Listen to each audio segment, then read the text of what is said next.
आज हम बात कर रहे हैं कुछ ऐसी छोटी छोटी आदतों की जिनको कि आप अपनाकर खुद को और अपनी फैमिली के वातावरण को बहुत हद तक बदल सकते हैं। तो चलिए शुरू करते हैं। और इसमें जो सबसे पहली हैबिट है वो है सुबह जल्दी उठना। शायद इसके इतने एडवांटेजेस हैं कि इसके लिए तो अलग से ही एक वीडियो बनाना पड़ेगा और इसकी आदत भी ना धीरे धीरे ही पड़ती है। कम से कम 21 दिन ठानिए कि मुझे सुबह उठना है और सिर्फ 21 दिन उठना है, लेकिन उसके बाद जब आप 21 दिन इसके फायदे देखेंगे ना तो खुद ब खुद उठना शुरू कर देंगे। और जब आप सुबह उठें तो कोई ना कोई एक हेल्दी ड्रिंक ज़रूर लें। जैसे जब मेरे फास्ट वगैरह होते हैं तो मॉर्निंग में मैं चाय पी लेती हूँ, नहीं तो मैं कोशिश करती हूँ कि मैं कुछ गर्म पानी लूँ, जीरा वाटर लूँ या किशमिश रात में भिगो के उनको सुबह लूँ। इनके अपने कुछ अलग ही फ़ायदे होते हैं। तो एक मॉर्निंग ड्रिंक अपने रूटीन में इंक्लूड करना और इसी के साथ साथ जब कभी भी आप उठें तो कम से कम 15 मिनट का टाइम आप ऐसा दें जिसमें आपको कुछ भी नहीं सोचना हो और थोड़ा सा रिलैक्स करना हो, और इसी हिसाब से उठने का रूटीन बनाएं और उठने के बाद छोटे मोटे काम ही करें, जिससे कि आपको ना बिल्कुल ऐसा ना लगे कि मेरे ऊपर कोई काम का बोझ है। तो 15 मिनट में आप बहुत ज़्यादा जिसे कहते हैं नॉर्मल हो जाते हैं और आपके ऊपर जो सुबह उठने का एक भार होता है वो नहीं होता है। और इस एक्सरसाइज करना हम सबके लिए बहुत ही ज़्यादा यानी कि बहुत ज़्यादा ज़रूरी है।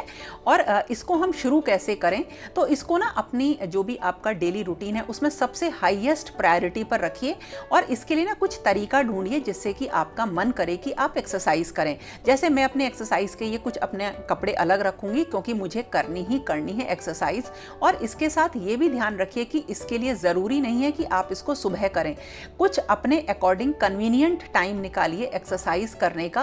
क्योंकि अगर आप ये सोचेंगे कि सुबह ही सुबह आपको एक्सरसाइज करनी है तो हो सकता है कि आपका रूटीन थोड़ा सा गड़बड़ हो, क्योंकि 20 से 25 मिनट की एक्सरसाइज ज़रूरी होती ही है। तो अगर आपको दिन का टाइम मिले तो दिन का ले लीजिए या फिर इवनिंग का टाइम। और मॉर्निंग उठने की तरह से ही आप एक्सरसाइज को भी 21 दिन का चैलेंज मानकर चलिए और 21 डेज दोनों चीज़ों को इंक्लूड करिए अपने डेली रूटीन में। आपको खुद लगेगा कि 21 दिन बाद कि मुझे तो ये रोज़ करने चाहिए, इसकी ऐसी आदत पड़ जाती है। और धीरे धीरे हम हमारी जो बॉडी होती है और जो हमारी प्रोडक्टिविटी होती है वो बढ़ती चली जाती है। और इसी के साथ साथ अगर आप मुझसे पूछते हो कि ये एनर्जी कहाँ से आती है, तो जो हम ये एक्सरसाइज करते हैं यही हमारी बॉडी में फ्लेक्सिबिलिटी लाती है और धीरे धीरे करके हमारा जो विल पावर होता है या हमारी बॉडी की कैपेसिटी होती है वो बढ़ती चली जाती है। और आपको हमेशा ये नहीं सोचना चाहिए कि मुझे हर तरीके की एक्सरसाइज मुझे करनी है। थोड़े से किसी भी तरीके के मेडिटेशन से भी आप स्टार्ट कर सकते हैं, क्योंकि इसके अलग ही फ़ायदे हैं। मेडिटेशन आप मॉर्निंग में करिए जल्दी उठकर, और इसके ऊपर जल्दी ही आपके साथ एक वीडियो शेयर करूँगी।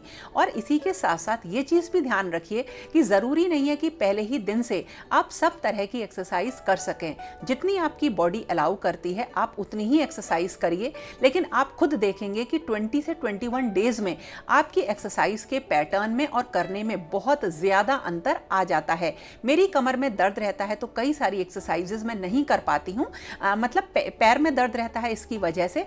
लेकिन धीरे धीरे करके देखिए एक्सरसाइज करने में इतना मज़ा आने लगेगा कि आपको लगेगा कि खाना खाना छोड़ दें, लेकिन एक्सरसाइज ज़रूर करें। और इसे करने के बाद थोड़ी सी थकान तो होती ही है।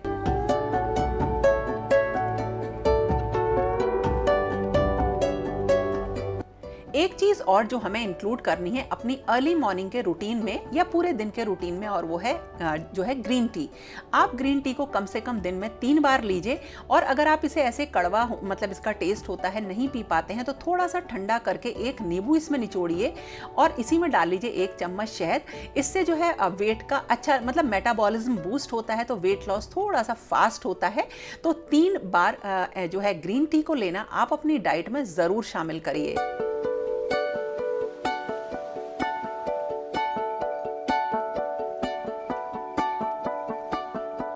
तो ये तो था एक परफेक्ट मॉर्निंग रूटीन, लेकिन अगर हम चाहें कि ऐसा हम डेली कर सकें तो ये पॉसिबल नहीं होता है। हम कोई सुपर पावर वाले तो हैं नहीं, कभी तो बहुत अच्छा हम काम कर लेते हैं, कभी अच्छा नहीं कर पाते। जैसे रात को मैं अपने किचन की क्लीनिंग नहीं कर पाई, मॉर्निंग में बहुत सारे बर्तन इकट्ठे हो गए, लेकिन ऐसा हम मतलब हो जाता है, डेली लाइफ है और इसे हमें थोड़ा सा प्रैक्टिकली ही सोचना चाहिए। तो हमेशा अपनी कैपेबिलिटीज़ को देखें, कभी भी दूसरे को देखकर उसके जैसा काम करना पॉसिबल नहीं होता, क्योंकि घर की कंडीशंस, रिक्वायरमेंट्स और हमारी बॉडी की कैपेबिलिटीज़ में सबका एक दूसरे में अंतर होता है। तो इसे कभी भी हमें एक दूसरे की देखा देखी नहीं करना चाहिए, जो भी हमारी कैपेबिलिटीज़ हैं उसी के अकॉर्डिंग करना चाहिए। लेकिन हाँ, धीरे धीरे हम ये कैपेबिलिटीज़ बढ़ा लेते हैं और उसी के अकॉर्डिंग हमारे काम भी बढ़ते चले जाते हैं और उन कामों में इफ़िशियंसी भी बढ़ती चली जाती है। अगर आप अपनी सामर्थ्य के अकॉर्डिंग काम करेंगे तो कभी भी आपको चिड़चिड़ाहट नहीं होगी और जिसकी वजह से जो घर का बेसिक माहौल है ना वो बहुत ही अच्छा रहेगा। हाँ, छोटी मोटी नोकझोंक तो चलती ही रहती है। तो इस तरह से अगर आप एक अच्छा मॉर्निंग रूटीन लेते हैं तो आपका दिन बहुत ही प्रोडक्टिव जाता है, जिससे कि आप बहुत ज़्यादा खुश रहते हैं।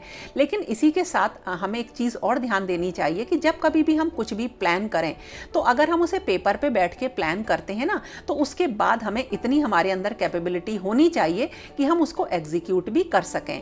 अब देखिए, जैसे कि मील प्लानिंग करनी है तो कुछ लोग क्या करते हैं, पहले प्लानिंग करते हैं और उसके बाद सब्जियां खरीदते हैं। तो दोनों ही चीज़ें सही हैं, लेकिन कुछ चीज़ों में हमें स्टेप बाय स्टेप हमें चलना पड़ता है।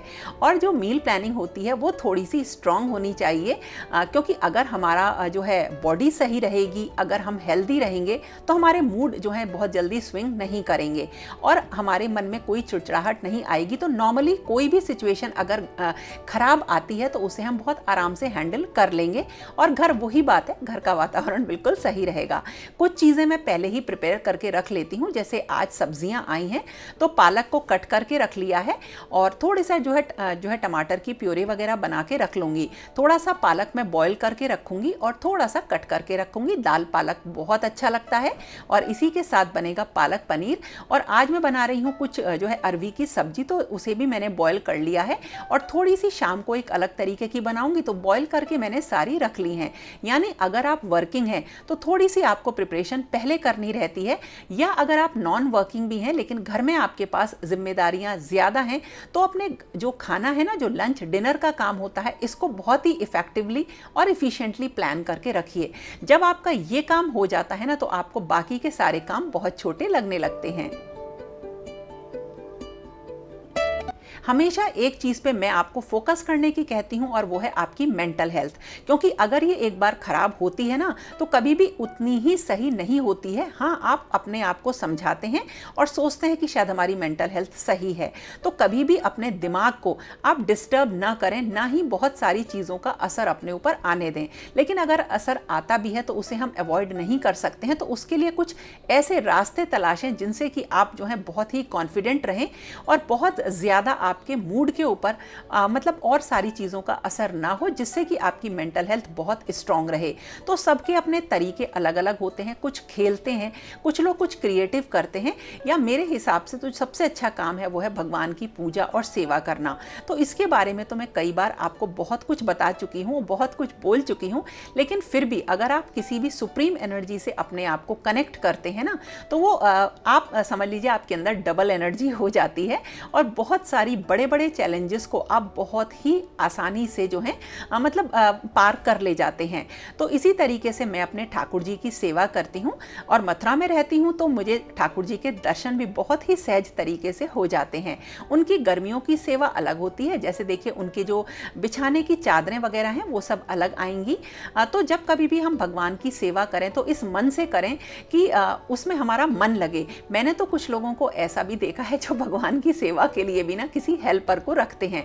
तो अगर आपकी बॉडी अलाउ कर रही है, परिस्थितियां अलाउ कर रही हैं, तो भगवान की सेवा स्वयं अपने हाथों से करिए और फिर आपको उसके फल भी खुद ही मिलेंगे। वरना आप जिससे ये सेवा करवाते हैं ना, फल तो उसी को मिलना है। लेकिन हाँ, अगर आप कर सकते हैं तो मैं ये कहूँगी कि ईश्वर की सेवा एक ऐसी सेवा है जिसके परिणाम या रिजल्ट आपको ना फटाफट मिलने शुरू हो जाते हैं। तो अब गर्मियाँ हैं तो लड्डू गोपाल का एक छोटा सा ये पंखा भी है, और अगर हम उन्हें एसी वगैरह में बिठाते हैं तो वहाँ के लिए कुछ ये इस तरीके की फैब्रिक होती हैं जिसे बिछा के हम उनके ऊपर उनको बिठा लेते हैं। तो ये सब आपके मन की भावना के अकॉर्डिंग होता है कि आप किस तरीके की सेवा अपने ठाकुर जी की करते हैं। तो अब गर्मियों का सीजन है तो कुछ लोग छोटे फैन भी ठाकुर जी के पास लगा लेते हैं, लेकिन मैंने क्या किया, एक कूलर बड़ा वाला लगवा लिया है, जिससे घर तो ठंडा रहता ही है और मेरे जो ठाकुर जी हैं ना उनके पास हवा बहुत बढ़िया आती रहती है, क्योंकि ठाकुर जी के जहाँ मंदिर है उसके साइड में खिड़की है और यहीं पे देखिए लगा हुआ है कूलर, और इस तरह से इनके पास बिल्कुल सीधा सीधी हवा आती है। एक बड़ा कूलर है, थोड़ा बाहर इस तरह से हो गया है कि खराब लगता है, लेकिन ठीक है। मतलब ठाकुर जी के आगे तो बाकी सारी चीज़ें फेल हैं। घर के वातावरण को थोड़ा सा काम बनाने के लिए एक चीज़ और यूज़ करिए, और वो है कपूर का। बहुत अलग अलग तरीक़ों से लोग जलाते हैं, तो कपूर को जलाइए और थोड़ा सा जो पोंछा आप लगाते हैं ना, उसमें सेंधा नमक का यूज़ करिए। ये सारी चीज़ें छोटी छोटी सी हैं, लेकिन हाँ, इनसे जो नेगेटिव एनर्जीज़ हैं वो चली जाती हैं। तेज पत्ता को जलाना और इसी के साथ साथ सम्रानी कप का इस्तेमाल करना भी ये एक डेली रूटीन में होना चाहिए। इन सब चीज़ों के बारे में डिटेल में हम एक वीडियो में ही बात कर सकते हैं। एक छोटे से वीडियो में पूरा इसके ऊपर बात करना पॉसिबल नहीं है। और अगर आप घर में थोड़ी सी भी पॉजिटिविटी लाना चाहते हैं तो चीज़ों को मतलब थोड़ा थोड़ा चेंज करिए, क्योंकि हमेशा नई चीज़ें खरीद के हम घर को नहीं चेंज कर सकते हैं। तो कुछ चीज़ों को अगर हम इधर उधर कर देते हैं, यानी उनका अरेंजमेंट हम चेंज कर देते हैं, तो उससे भी आपको घर बिल्कुल नया नया और बहुत बढ़िया दिखाई देने लगता है। तो इस तरह से आप कम से कम एक बार सम्रानी कप का इस्तेमाल करिए, और इसको तो आप घर पर भी बना सकते हैं।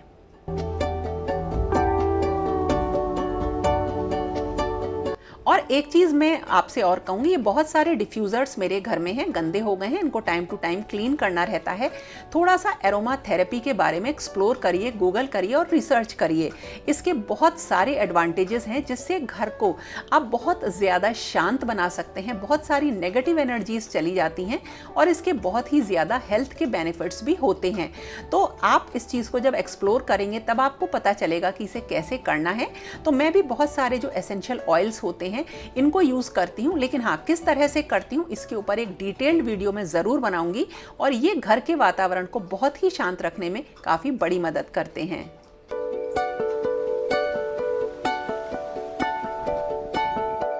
किसी के घर को बहुत ही सुंदर सा सजा हुआ देख के हमारा भी मन करता है कि हम घर को सजाएं, बहुत अच्छी चीज़ है। लेकिन इसके साथ साथ जहाँ पे बहुत ज़्यादा काम रहता है, वहाँ पे फंक्शनैलिटी को आप थोड़ा सा इम्प्रूव करिए। मतलब अगर आपको लगता है किचन में आपको चीज़ें सामने रखनी है और उससे आपको काम करने में आसानी होगी, तो उन चीज़ों को सामने रखिए, ना कि ये सोचिए कि ये चीज़ें सिर्फ सुंदर लगें इसलिए मुझे सामने रखनी है। ये बहुत छोटी सी चीज़ है ना, लेकिन इससे बहुत ज़्यादा घर का जो माहौल है उस पर फ़र्क पड़ता है। और इसी के साथ साथ ना, हमेशा अपनी तरफ से ये कोशिश करिए कि घर में एक शांत माहौल रहे। कई बार जो हमारे कमेंट होते हैं या हमारी बोली होती है, उससे घर में 1 मिनट में एक अच्छा खासा माहौल बिगड़ जाता है। जैसे एक छोटा सा एग्जाम्पल देती हूँ, अगर घर में आपकी जो हेल्पर है वो नहीं आई, तो आपका मूड ऑफ हो जाएगा और आप एकदम से बड़बड़ाना शुरू कर देते हैं और उम्मीद करते हैं कि सब आपके साथ काम में सहयोग करें। लेकिन ऐसा हो भी सकता है और नहीं भी हो सकता है। तो थोड़ा सा 10 मिनट बैठिए, थोड़ा शांत होइए और फिर ये सोचिए कि इन सारे कामों को मुझे कैसे करना है। अगर किसी को आपकी मदद करनी होगी तो नॉर्मली वो वैसे ही बिना बोले या बिना बड़बड़ाए ही आपकी मदद कर देंगे। तो एक छोटी सी चीज से कभी भी घर का माहौल नहीं खराब होना चाहिए। और कम से कम आप ये कोशिश कर सकते हैं कि मेरा कुछ ऐसा कमेंट ना हो जिससे जो चीज अच्छी हो रही है वो खराब हो जाए।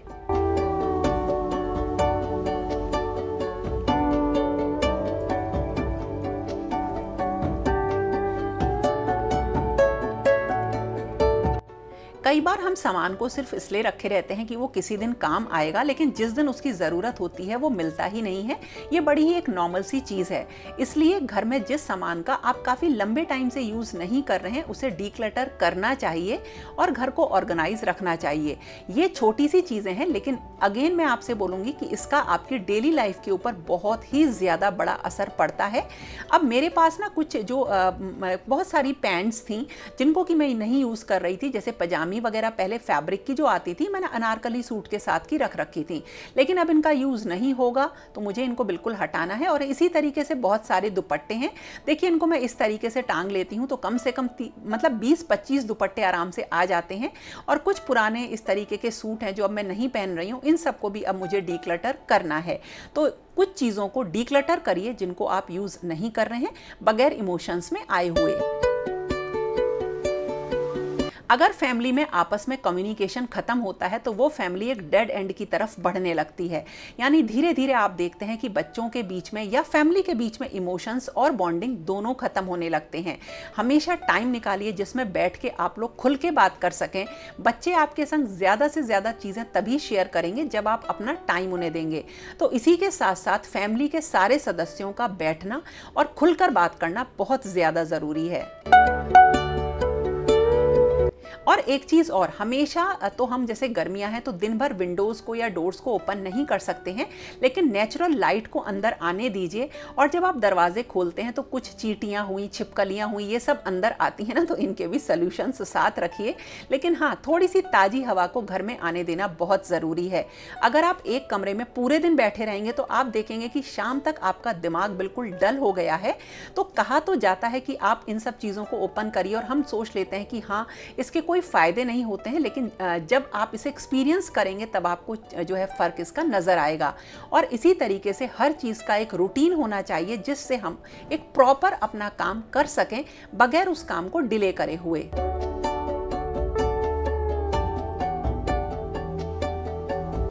आपको अपने डेली शेड्यूल में ये पता होना चाहिए कि कौन से काम मुझे रोज करने हैं और कौन सी चीज़ें मेरी ऑप्शनल हैं।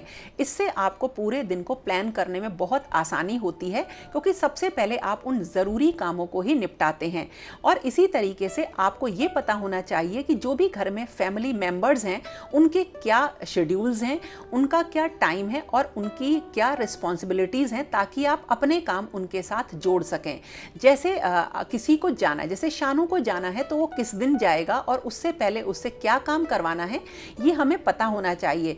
रैंडमली हमें कुछ भी चीज़ें नहीं पता होनी चाहिए। अगर आप कहीं बाहर जा रहे हैं या फैमिली का कोई मेंबर बाहर जा रहा है, तो अगर आपको पहले से पता होगा तो आप अपना पूरा रूटीन उसी के अकॉर्डिंग चेंज कर सकते हैं। यानी आपको फैमिली कैलेंडर आपके पास होना चाहिए।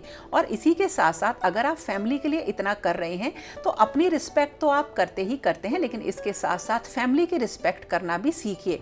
फैमिली का मतलब एक परिवार होता है, वो कोई एक सदस्य का नहीं होता और वो ना ही वो किसी एक मेंबर का होता है।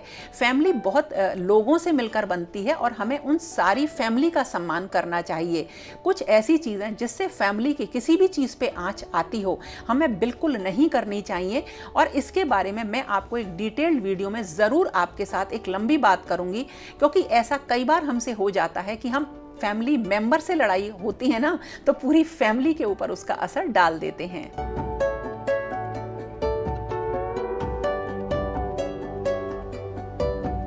और हमें ये चीज़ भी नहीं भूलनी है, इसको तो आप सब लोग महसूस करते होंगे कि एक जो फीमेल होती है वो घर का एक मेन सेंटर होता है खुशी का। यानी अगर आपका मुंह बन जाएगा तो आप देखेंगे ऑटोमेटिकली घर का वातावरण खराब हो गया, क्योंकि आप में ही सारी खुशी सब लोग ढूंढते हैं। तो अपनी इस इम्पोर्टेंस को पहचानिए और बहुत जल्दी अपने मूड ऑफ करके घर का कोई भी वातावरण खराब ना करिए।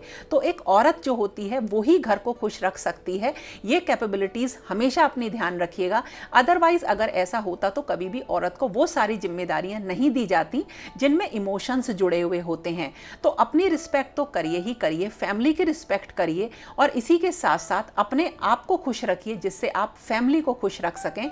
क्योंकि अगर आप खुद खुश नहीं रहेंगे और छोटी छोटी बातों में झिड़कते रहेंगे या बड़बड़ाते रहेंगे तो कभी भी इस तरह से कभी भी घर का वातावरण सही नहीं हो सकता है।